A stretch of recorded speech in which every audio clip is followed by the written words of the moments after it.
शंकर जय जय भोलेनाथ, जय शिव शंकर जय भोलेनाथ। चिता भस्म ले आए नंदी। ले तो आया प्रभु, किंतु इसे लाने के लिए मुझे बहुत दूर जाना पड़ा। अच्छा, अब तुम देवी पार्वती की सेवा में जाओ। इस समय उन्हें तुम्हारी सेवा की विशेष आवश्यकता है। जैसी आपकी आज्ञा भोलेनाथ।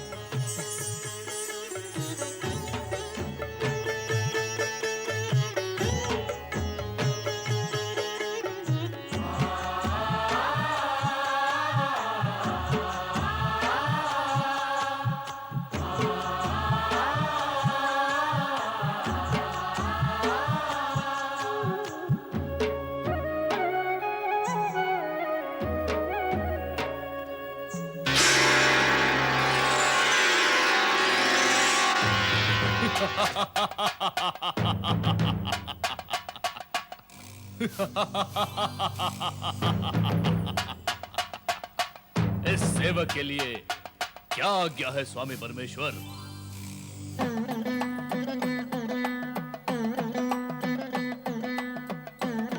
हे असुर, तुम भस्म से उत्पन्न हुए हो, इसलिए तुम्हारा नाम भस्मासुर हुआ। तुम हमारे लिए नित्य नवीन भस्म लाने के लिए उत्पन्न हुए। अवश्य स्वामी परमेश्वर, अवश्य। परंतु यह कार्य बहुत तुच्छ है। मुझे कोई बड़ा कार्य बताएं। पहले तुम ये तुच्छ कार्य सफलतापूर्वक करो, फिर हम तुम्हें उच्च और बड़ा कार्य भी बताएंगे। जैसी आपकी आज्ञा होगी मैं वैसा ही करूंगा। हे परमेश्वर, आपने मेरा नाम भस्मासुर रखा है, मुझे असुर कहकर भी पुकारा है, तो क्या मैं असुर हूं? जब हमारे मुख से तुम्हारे लिए असुर शब्द निकला है, तो यह निश्चित है कि तुम असुर ही हो। यदि तुम देव, दानव, मानव अथवा शिवगण होते तो हम तुम्हें उसी नाम से पुकारते। अतः तुम स्वयं को असुर ही समझो। अब जाओ, हमारे लिए भस्म लेकर आओ। जो आज्ञा महादेव।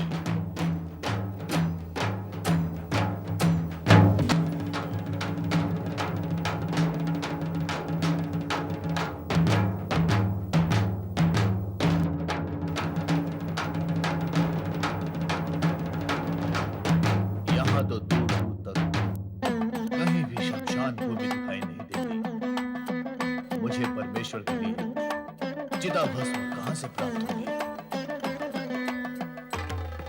चलो कहीं और देखता हूं।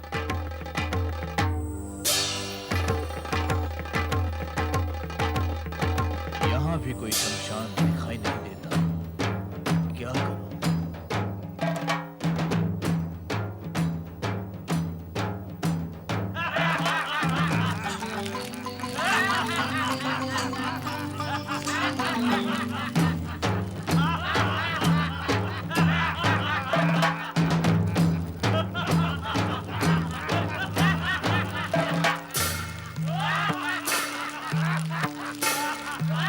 अरे सुनो, यहाँ आस-पास कहीं कोई शमशान भूमि है? शमशान? वहां क्या करोगे? मुझे चिता भस्म चाहिए। चिता भस्म? कौन हो तुम? चिता भस्म क्यों चाहते हो? क्या करोगे चिता भस्म का? मैं भस्मासुर हूँ। मुझे मेरे स्वामी शिव के लिए चिता भस्म चाहिए। वही खोज रहा हूँ। तो तुम असुर हो? तो तुम हमारी जाति के हो? हाँ हाँ, जब मैं असुर हूँ, तुम असुर हो, तो मैं तुम्हारी जाति का हुआ ना? पर इससे किसी को क्या लाभ होगा? लाभ? कैसा लाभ? भैया भस्मासुर, हम हैं तो एक ही जाति के, किंतु इस समय हम घोर संकट में हैं। हमारी दशा अत्यंत शोचनीय है। कष्ट में जीवन बीत रहा है। कष्ट? क्यों है कष्ट? यज्ञ और हवन करने वालों की शक्तियाँ बढ़ रही है ना? तो धर्म की दिव्य शक्ति बढ़ने से हम उनके पास नहीं जा सकते, इसलिए हमारी असुर शक्ति घट रही है। देवताओं, ऋषि मुनियों और मानवों का धर्म और नीति के प्रति इतना अधिक लगाव हो गया है कि उनकी शक्ति के सामने हमारा छल कपट हिंसा क्रोध सभी कुछ व्यर्थ हो गया है।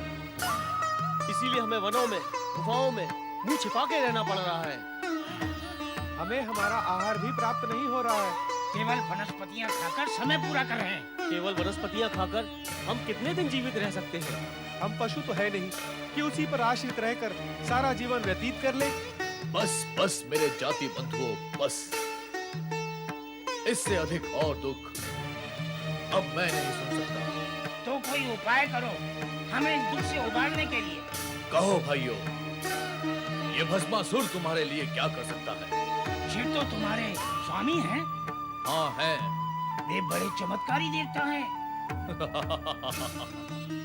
उनसे बड़ा चमत्कारी देवता अन्य कोई है ही नहीं। सारा जगत यही कहता है। देव, दानव, मानव सभी सत्य को मानते हैं। तो फिर मुझे क्या करना होगा? तुम उनसे ऐसा कुछ वरदान मांग लो जिससे मानव जाति और देवगण में भय फैल जाए। उससे क्या होगा? उससे तुम अजय हो जाओगे और हम निर्भय हो जाएंगे। मैं अजय हो जाऊंगा और तुम निर्भय हो जाओगे। पर कैसे? अपने स्वामी शिव का वरदान पाकर। और कैसे? वरदान पाते ही तुम अजय और शक्तिशाली हो जाओगे। फिर हम सब मिलकर तुम्हें अपना असुर सम्राट बना लेंगे। और हम तुम्हारे सैनिक बन जाएंगे। तुम मेरे सैनिक और मैं तुम्हारा सम्राट, अजय सम्राट। बनूंगा, अवश्य बनूंगा। मैं असुरों का सम्राट अवश्य बनूंगा। किंतु तब बन सकोगे जब अपने चमत्कारी देव स्वामी शिव से वरदान प्राप्त कर लोगे। हाँ, तभी बन सकोगे सम्राट। वो भी प्राप्त कर लूंगा। मैं अपने परमेश्वर शिव से वरदान अवश्य प्राप्त करूंगा।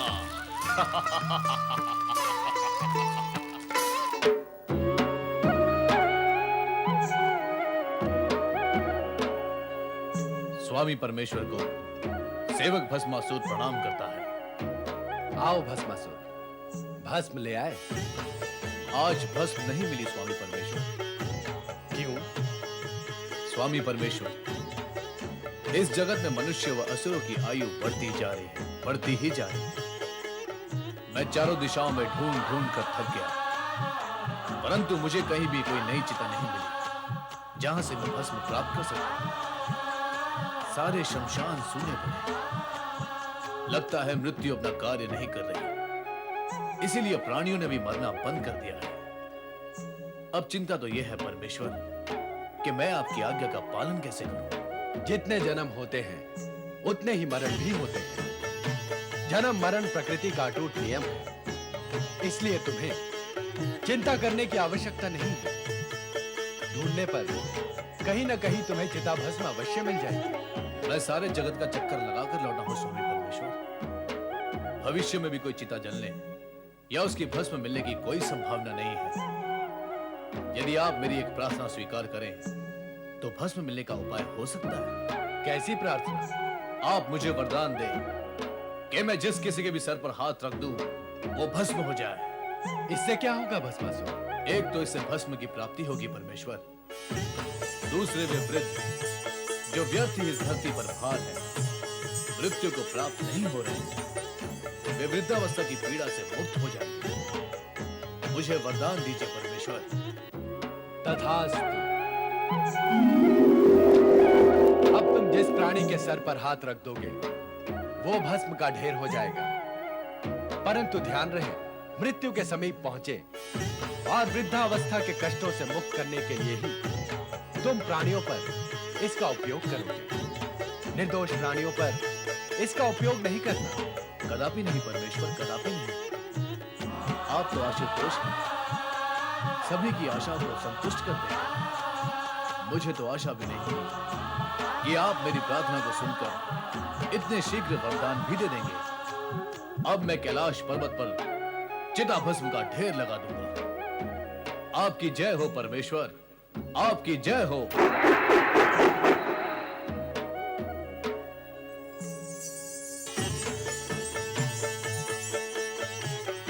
ये आपने क्या क्या किया स्वामी? आप सदा ऐसा ही करते हैं। असुरों को वरदान देकर उन्हें अहंकारी बना देते हैं, फिर वे निर्दोष प्राणियों पर अत्याचार करते हैं। भस्मासुर भी इतना बड़ा वरदान पाकर वैसा ही करेगा। चिंता न करो देवी, भस्मासुर हमारा सेवक है, वो हमारे आज्ञा का उल्लंघन नहीं करेगा। सेवक होने के साथ साथ वो असुर भी तो है स्वामी। और असुर आज्ञा ही क्या, धर्म, नीति, न्याय, मर्यादा सभी का उल्लंघन कर देते हैं। भस्मासुर को इतना बड़ा वरदान देकर आपने अच्छा नहीं किया स्वामी।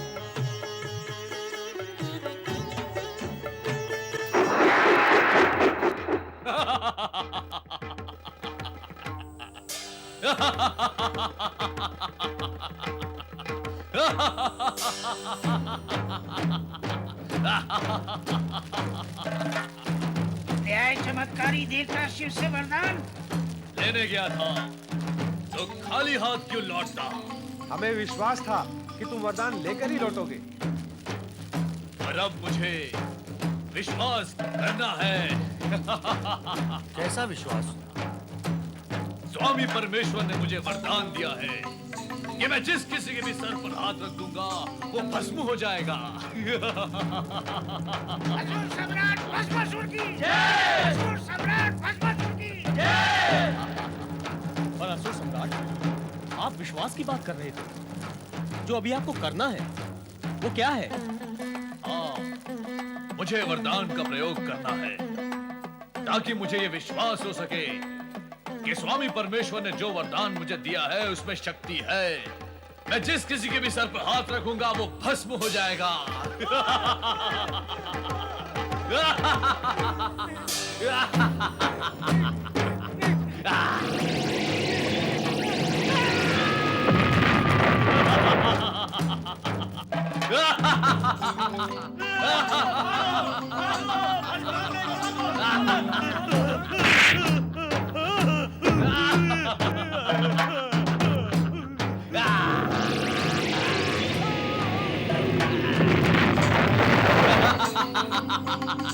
असुर सम्राट, ये आप क्या कर रहे हो? प्रयोग कर रहा हूँ। अरे प्रयोग कोई अपनों पर किया जाता है, प्रयोग तो दूसरों पर किया जाता है।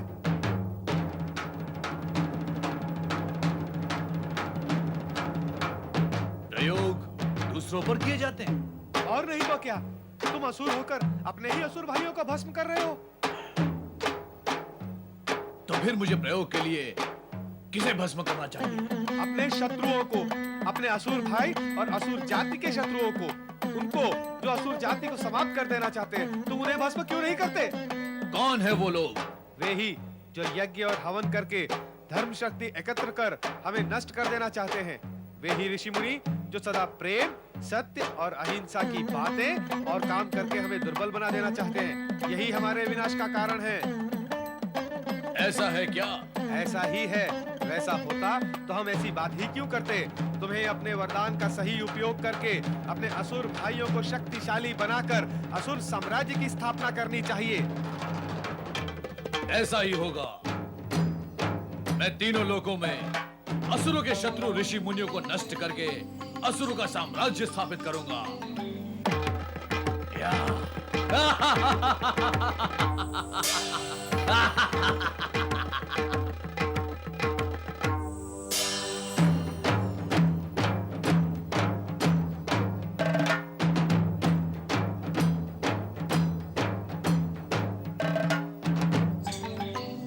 ओम इंद्राय स्वाहा, ओम इंद्राय स्वाहा, ओम इंद्राय स्वाहा, ओम अग्नये स्वाहा।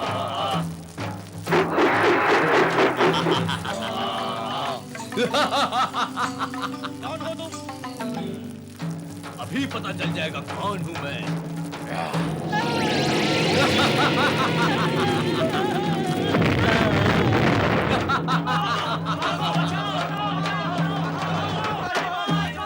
सर्वाभरण भूषितायै स्वाहा, सर्वाभरण भूषितायै स्वाहा, सर्वाभरण भूषितायै स्वाहा, सर्वाभरण भूषितायै स्वाहा।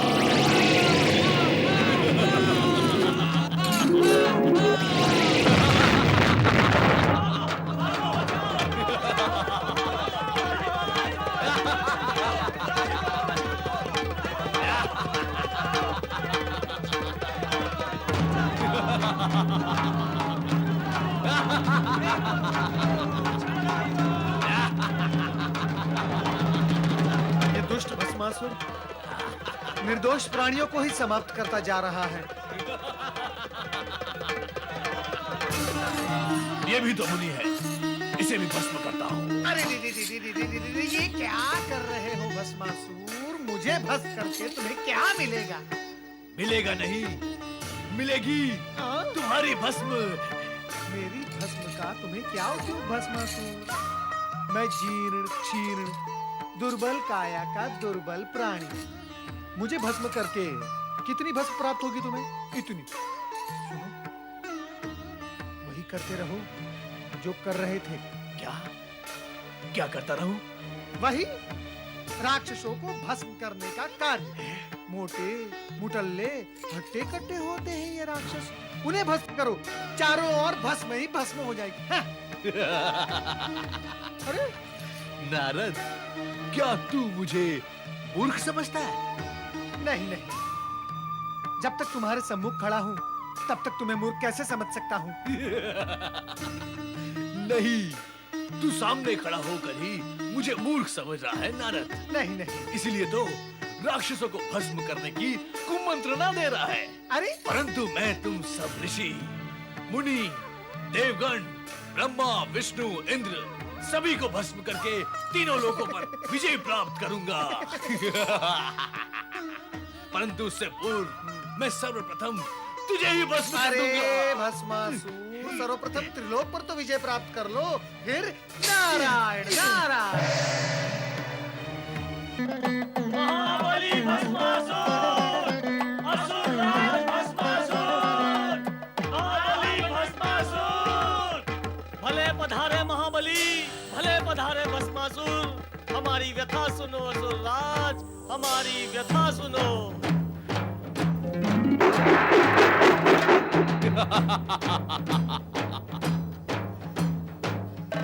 असुर भाइयों, मैंने अपने भस्मक वरदान का प्रयोग करके तीनों लोगों में आतंक ही आतंक मचा दिया है।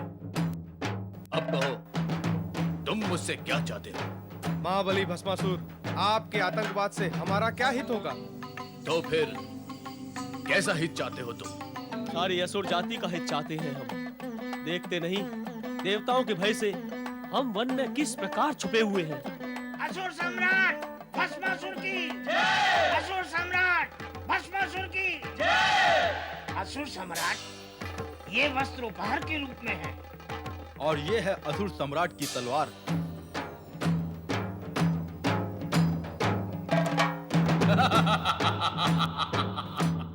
लगता है अब हमारा उद्धार निश्चित है। यदि ऐसा है तो मैं अपने असुर भाइयों के हित और उद्धार के लिए क्या कर सकता हूँ? असुर राज, असुरों का हित तो तब होगा जब तुम असुरों के शत्रु इन देवताओं और धर्मात्माओं को समाप्त कर तीनों लोकों में असुरों का साम्राज्य स्थापित करोगे। तो फिर बताओ, कौन है वो हमारा शत्रु राजा? राजा धर्मसेन। वो ब्रह्मा विष्णु का भक्त और बड़ा धर्मात्मा है। धर्मात्मा? मैं उसका धर्म और उसकी आत्मा दोनों को ही समाप्त कर दूंगा। असुरों के साम्राज्य की स्थापना का कार्य मैं यहीं से आरंभ करता हूँ। देखता हूँ कौन है धर्मसेन।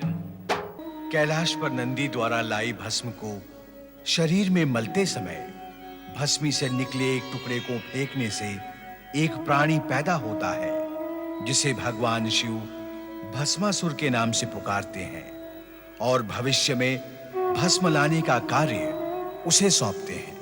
आकाश में भ्रमण करता हुआ भस्मासुर वन में बैठे हुए असुरों के समीप आता है और भस्म के लिए शमशान भूमि का मार्ग पूछता है, किंतु असुर उसे सम्राट बनाने का लोभ देकर भगवान शिव से वरदान मांगने के लिए उकसाते हैं। भस्मासुर कैलाश पर आकर शिव से वरदान प्राप्त कर लेता है कि वो जिसके सिर पर हाथ रख देगा वो भस्म हो जाएगा। रक्षा करे भोलेनाथ, रक्षा करे भोलेनाथ, रक्षा करे भोलेनाथ, रक्षा करे। क्या हुआ नारद, इतने व्यग्र क्यों हो रहे हो? ये सब आप ही की कृपा का दुष्परिणाम है भोलेनाथ। तो क्या अब हमारी कृपा से दुष्परिणाम भी होते हैं? अवश्य होते हैं, हुए हैं और हो रहे हैं भोलेनाथ। अयोग्य और दुष्ट प्राणी को यदि ऐसे पद, अधिकार और सुविधाएं दी जाएं जिसके वो योग्य ही नहीं है, तो क्या वो उसका दुरुपयोग नहीं करेगा भोलेनाथ? और फिर उसके दुष्परिणाम नहीं होंगे? तुम किसके विषय में कह रहे हो नारद? आप सब जानते हुए भी भोले बनते हैं, तभी तो आपको सब भोलेनाथ कहते हैं। आप भली भांति जानते हैं कि मैं भस्मासुर के विषय में कह रहा हूं। तुम्हें क्या कष्ट दिया उसने? कष्ट? भोलेनाथ, वो मेरे सर पर हाथ रखने चला था। फिर तुमने क्या किया नारद? प्राण बचाकर भागने के अतिरिक्त मैं करता भी क्या माता? भोलेनाथ, मेरे प्राण तो जैसे तैसे बच गए, किंतु उस दुष्ट असुर ने मृत्यु का नंगा नाच ही आरंभ कर दिया था। भोलेनाथ, वो दुष्ट असुर निर्दोष प्राणियों को भस्म की ढेरी बनाता जा रहा है। भोलेनाथ, मेरी समझ में नहीं आता भोलेनाथ, आप क्यों दे देते हैं वरदान ऐसे दुष्ट प्राणियों को जिसके वो योग्य ही नहीं होते? आपकी कृपा और वरदान का कितना अनुचित लाभ उठा लेते हैं ये दुष्ट असुर। माता, भोलेनाथ, मुझे तो लगता है वो संपूर्ण सृष्टि में प्रलय ही मचा देगा। मैंने तो पहले ही कहा था कि ऐसा वरदान पाकर यह असुर उत्पात अवश्य करेगा। इस जगत में ऐसा कौन है जिसने वरदान, अधिकार, पद और सुविधाएं पाकर उत्पात न किया हो? सबके सब आप जैसे कल्याणकारी और भोले भंडारी तो है नहीं भोलेनाथ। पता नहीं क्या स्थिति होगी निर्दोष जन की। चिंता न करो नारद, हम शीघ्र ही इस अनर्थ को रोक देंगे। भस्मासुर, तुरंत उपस्थित हो जाओ।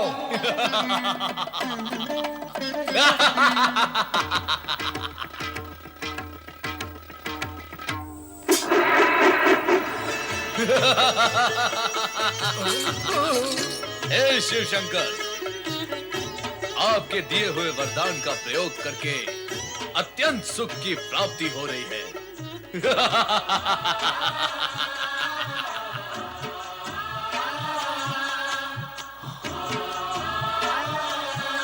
ये सुंदरी कौन है? मुझे इस प्रकार क्रोध से न देखो सुंदरी। क्रोध में तो तुम और भी अधिक सुंदर दिखाई देती हो। मैं ये सोचता था कि मैं अपने शत्रुओं को समाप्त करने के पश्चात जब इस त्रिलोक का सम्राट बन जाऊंगा तो मेरी साम्राज्ञी कौन होगी? परंतु तुम्हें देखने के पश्चात प्रश्न और सोच दोनों ही समाप्त हो गए। आओ, मेरे पास आओ।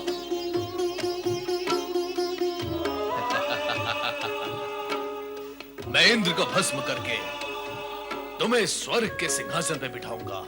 दुष्ट भस्मासुर, पार्वती हमारी अर्धांगिनी है और तू हमारा सेवक। वो तुम्हारे माता समान है। इन पर कुदृष्टि डालने का परिणाम जानता है। हम तुम्हें इसी समय भस्म कर देंगे। भस्म करने का काम जब तुम करते थे वो युग गया भस्मधारी। अब भस्म करने का कार्य मैं करता हूं। मैं, इससे पहले कि तुम मुझे भस्म करो, मैं ही तुम्हें भस्म करके इस सुंदरी को अपना बना लेता हूं। वही रुक जा दुष्ट। प्रभु अपनी रक्षा करे। भाग जाए यहाँ से, भाग जाए प्रभु।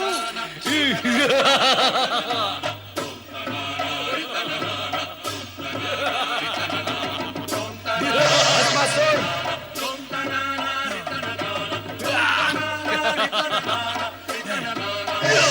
भस्मासुर,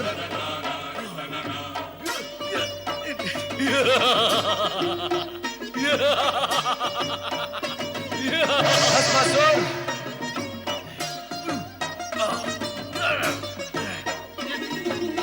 भस्मासुर,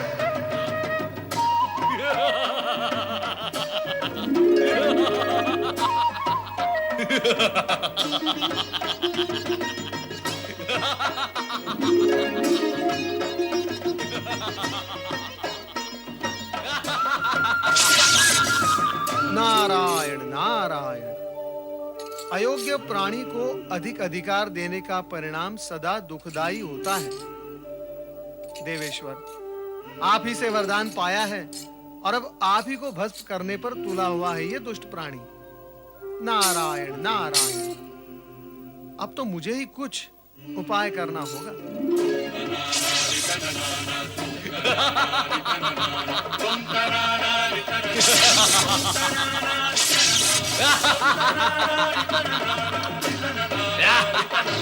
रक्षा करें प्रभु, श्री हरि प्रभु हमारी रक्षा करें। नारद, तुम पर क्या संकट आ पड़ा? नारद, आज तुम्हें रक्षा की आवश्यकता कैसे आन पड़ी? तुम तो संपूर्ण जगत की रक्षा की चिंता किया करते हो। माता, चिंता तो आज भी है, किंतु जगत की नहीं, जगत पिता की। अर्थात? श्री हरि, भस्मासुर को वरदान देकर भगवान भोलेनाथ स्वयं संकट में पड़ गए हैं। वो दुष्ट भस्मासुर भगवान भोलेनाथ के सिर पर हाथ रखकर उन्हें भस्म करना चाहता है। पर नारद, ये भी तो शिवलीला ही है। शिवलीला? श्री हरि, ये कैसी शिवलीला है जिससे प्राण संकट में पड़ जाए? नारद, शिव ऐसी ही लीला करते हैं कि जगत के सारे प्राणी इस सत्य को जान और मान लें कि अयोग्य प्राणी को अधिक अधिकार और वरदान देने से जगत को दुष्परिणाम भोगने पड़ते हैं। किंतु इस समय तो आप उन्हें दुष्परिणाम भोगने से बचाएं। स्वामी, आपने सदा ही शिव पार्वती को संकटों और बाधाओं से उबारा है। आप शीघ्र ही उनकी सहायता करें। वो तो करनी ही होगी।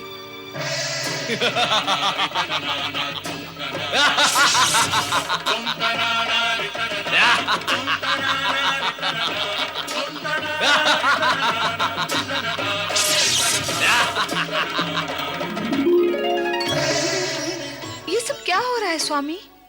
कहाँ कहाँ क्या हो रहा है देवी?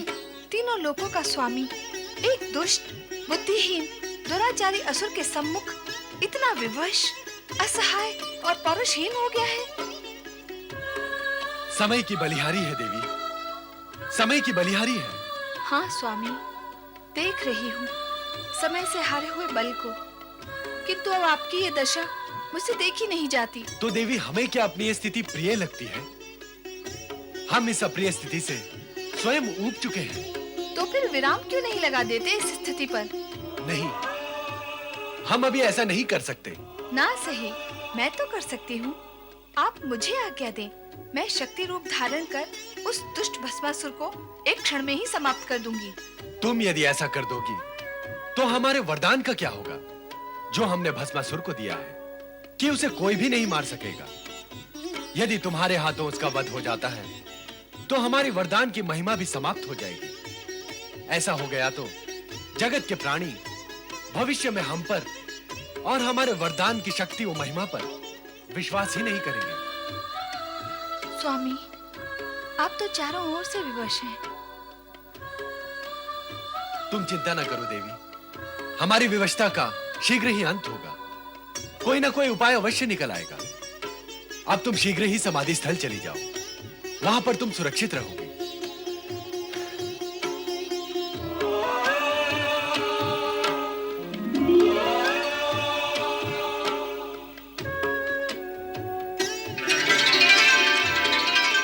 कहाँ है शिव शंकर? कहाँ है महादेव?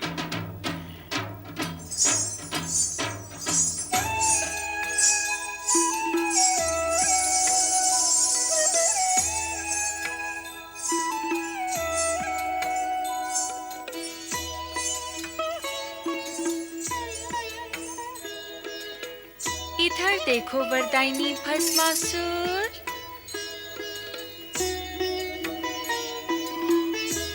ध्यान से देखो।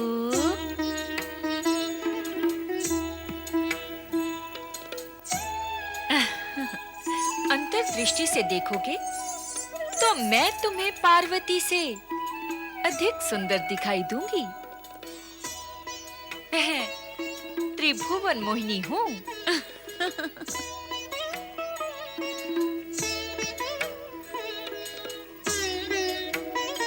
रूप और सुंदरता में मेरी बराबरी करने वाली अन्य कोई सुंदरी इस जगत में नहीं है।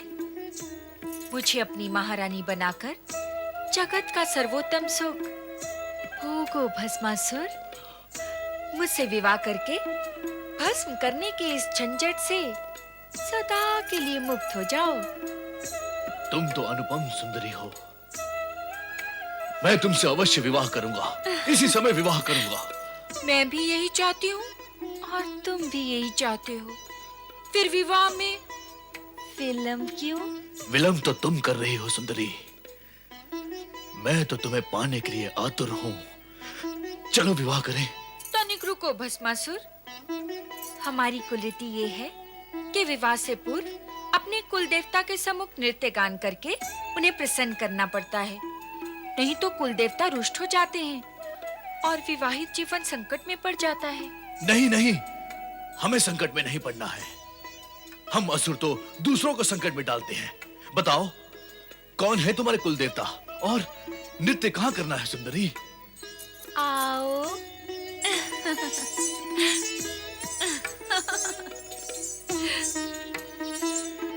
ये वट वृक्ष हमारे कुल देवता हैं। तुम मेरे होने वाले पति हो। हमारी कुल रीति के अनुसार कुल देवता को प्रसन्न करने के लिए तुम्हें उसी भांति नृत्य करना होगा जैसे कि मैं करूंगी।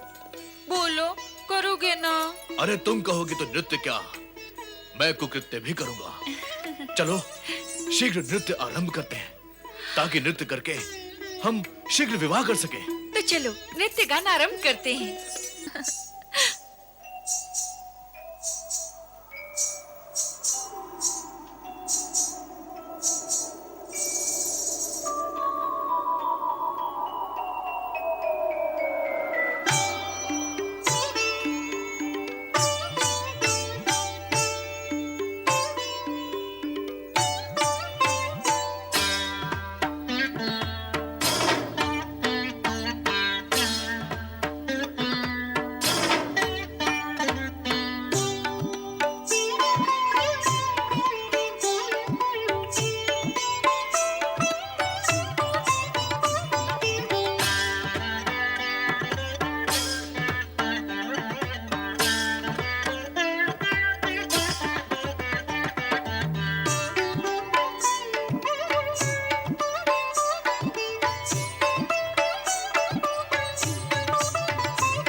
देवादिदेव प्रणाम। श्री हरि विष्णु, आपने हमारी भूल का परिमार्जन कर दिया। भूल? कैसी भूल महेश्वर? यदि आप भूल करने लगेंगे तो साधारण प्राणी की क्या गति होगी? और वैसे भी मैंने तो आप ही की इच्छा अनुसार अपने कर्तव्य का पालन ही किया है। श्री हरि, आपने तो अपने कर्तव्य का पालन किया है, पर अब तो भोलेनाथ को भी अपना कर्तव्य करना चाहिए। मेरा कर्तव्य क्या है देवी पार्वती? भविष्य में किसी को भी वरदान देने पर प्रतिबंध लगाना। समाप्त कर दें अब वरदान देने की परंपरा। यह कार्य अब ब्रह्मदेव व श्रीहरि विष्णु को सौंप दें। नारायण नारायण। माता जो दे वो देवता, और देवता देने का कार्य कैसे समाप्त कर सकते हैं? भगवान भोलेनाथ ना परंपरा त्यागेंगे, ना अपना उदार स्वभाव। वो तो भोले भंडारी हैं। अर्थात फिर से कोई कुपात्र निर्दोष जन पर अत्याचार करने आएगा? नहीं नहीं माता, अब भगवान भोलेनाथ केवल सुपात्र को ही वरदान देंगे। सच्चे भक्तों को हानि भी तो नहीं होनी चाहिए। निश्चिंत रहो देवी पार्वती, अब तुम्हें कुछ कहने का अवसर नहीं मिलेगा। अब हम वरदान देने से पूर्व पात्र की परीक्षा लिया करेंगे। देवादिदेव महादेव की जय! पालन करता श्री हरि विष्णु की जय! भगवान भोलेनाथ की जय!